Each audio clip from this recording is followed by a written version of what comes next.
Ladies and gentlemen, what I'm about to tell you just pisses me off to the highest degree right now. According to two staff members in the Israeli embassy in Washington were shot and killed Wednesday while leaving an event at a Jewish museum, and some fucking idiot yelled free Palestine after he was arrested. This makes my blood boil. And it pisses me off. According to the Associated Press, two staff members of the Israeli embassy in Washington were shot and killed Wednesday evening, that was last night, while leaving an event at a Jewish museum, and the suspect yelled, free Palestine, after he was arrested, police said. Tells you what you need to know about this idiot. Foreign Israeli Foreign Minister Gideon Sa'ar identified the victims as Yaron Lashinsky and Sarah Milgram. Lashinsky was a research assistant, and Milgram organized visits and missions to Israel.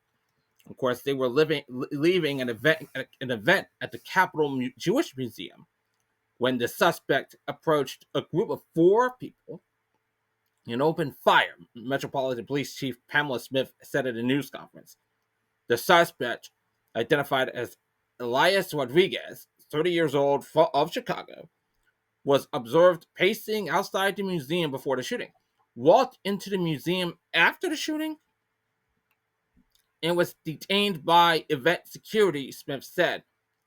When he was taken into custody, the suspect began chanting, free Palestine, Smith said. She said law enforcement did not believe there was an ongoing threat to the community. Of course there is. This guy is a fucking idiot. He had a gun. He shot somebody. He shot somebody. He shot people. And this dude him killed two lives. Of course, the stunning attack prompted Israeli missions to beef up their security. The shooting comes as Israel has launched another major offensive in the Gaza Strip in a war with Hamas that has heightened tensions across the Middle East and internationally. You got it, inept clown went on and said, these horrible DC killings, based obviously on anti-Semitism, must end now. Eric, he said, that's when he said on his social media early on Thursday, hatred and radicalism have no place in the USA. If most people don't like my impression of Donald Trump, you can tell I don't really mind the criticism, but after all, imitation is the best form of flattery. Of course, when it comes right down to it, it feels painful. Of course, Israeli Prime Minister Benjamin Netanyahu's office said Thursday that he was shot by the horrific anti-Semitic shooting. He said in a statement, he said, we are witnessing the terrible price of anti-Semitism and wild incitement against Israel. Of course, the Israeli ambassador to the U.S., Yishol Leiter, said the two people killed were a young couple about to be engaged, saying that the man had purchased the ring this week with the intent to propose next week in Jerusalem.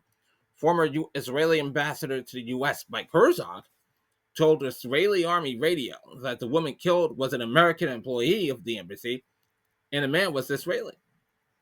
Of course, Attorney General Pam Bondi said she was at the scene with former Judge Jeanine Pirro, who serves as the U.S. Attorney in Washington and whose office would prosecute the case.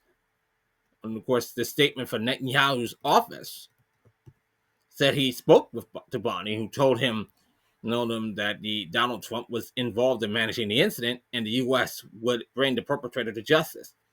It was not immediately clear whether Rodriguez had an attorney who could comment on his behalf. A telephone number listed in public records rang unanswered.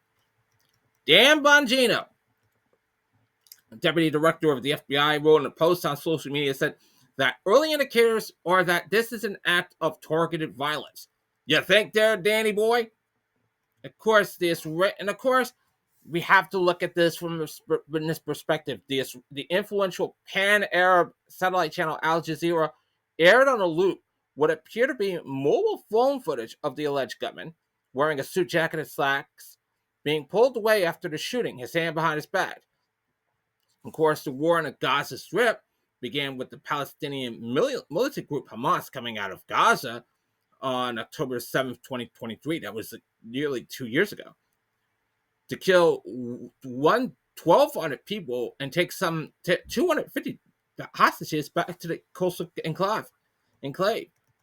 Of course, in that time since, Israel's devastating campaign in Gaza has killed more than 53,000 people, mostly women and children, according to local health authorities, whose count doesn't differentiate between combatants and civilians. The fighting has displaced 90% of the territory's roughly 2 million population, sparked a hunger crisis, and obliterated vast swaths of Gaza's urban landscape. A lot of people like me are saying, I hope they turn that into a parking lot. And I'm one of them, because I am not for Hamas. If people are watching, if you're you probably notice how many people have views of Palestinian sovereignty, and to me, I am for a free Palestine, but not with Hamas running around like lunatics and bloodthirsty violent maniacs. I feel upset, and that's what makes my blood boil when things like this happen. Of course, the violence occurred following the American Jewish Committee's annual Young Diplomats reception at the museum. And of course, Ted Deutsch, the American Jewish Committee's chief executive, said in a statement early Thursday, said this is a shocking act of violence, and our community is holding each other tighter tonight. At this moment, we mourn with the victims' families, loved ones, and all of Israel. May their memories be for a blessing. I feel like I'm very sad to hear that, always. Of course, Yoni Callan and Katie Kalisher were inside the museum when they heard gunshots and a man came inside looking distressed. Callan said people came to his aid and brought him water, thinking he needed help, without realizing he was the suspect. When the police arrived, he pulled out a red keffiyeh and immediately yelled, "Free Palestine," Callan said. And of course, Callan would later say, this event was about humanitarian aid. How can we help both the people in Gaza and the people in Israel? How can we bring together Muslims and Jews and Christians to work together to actually help innocent people? And then here he is, just murdering 2 people in cold blood. Of course, last week, the Capitol Jewish Museum was one of the local nonprofits in Washington awarded funding from a $500,000 grant program to increase its security. The museum leaders were concerned because it is a Jewish organization, and due to its new LGBTQ exhibit, according to NBC4 Washington, WRC-TV. And of course, Executive Director Beatrice Stewart said, we recognize that there are threats associated with this as well. And again, we want to ensure that our space is as welcoming and as secure for everybody who comes here while we are exploring these stories. Tells you right then and there. In response to the shooting, the museum said in a statement that they are deeply saddened and horrified by the senseless violence outside the museum. And of course, this is one of the most painful parts. And Gil Price, of the CEO of the Greater Jewish Federation of Greater Washington, said in a statement that he was horrified by the shooting and mourned the loss of the 2 people killed. Our hearts are with the families and the loved ones, and with all those who are impacted by this tragic act of anti-Semitic violence. And of course, Israeli diplomats in the past have been targeted by violence, both by state-backed assailants and Palestinian militants over the decades of the wider Israeli-Palestinian conflict that grew out of the funding of Israel in 1948, because Palestinians seek Gaza in the West Bank for a future state with East Jerusalem as its capital, lands Israel captured in the 1967 war. However, the peace process between the sides have been stalled for years. Let me be very frank, and I am not for a